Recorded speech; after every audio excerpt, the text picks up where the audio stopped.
when it's hot outside, everybody wants to eat a watermelon. The key to I think picking the best watermelon that matches your desire is to think about resonance and to put out your intentions, you know, to the space, to the universe, to the watermelons, and then recognize the signs that help you to recognize if it matches with what you want. And I love talking about watermelons in this way because I think it's the same for life, in all of life.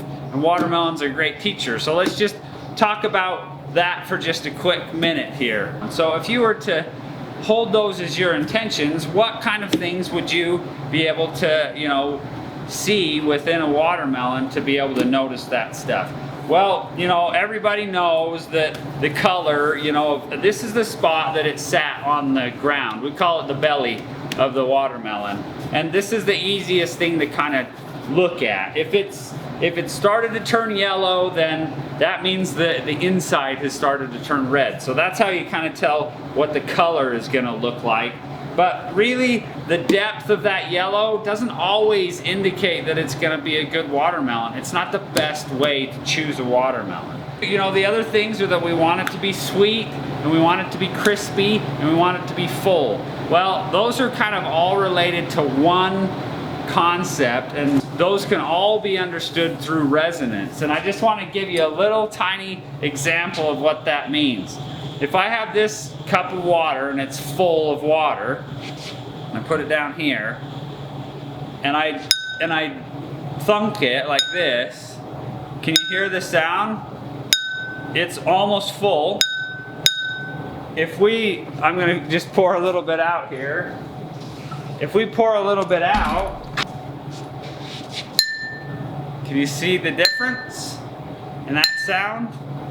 Much higher. So if you want a watermelon that's full, what kind of a sound would you listen for? If you want a watermelon that's full, would you ever listen for a hollow sound? I don't think so. It doesn't make sense. It doesn't make common sense to me to listen for a hollow sound when you're looking for something that's full. If you thump a few of them and you find one that absorbs most of the sound but still gives you back this kind of rich, full sound, then that's the one that you take.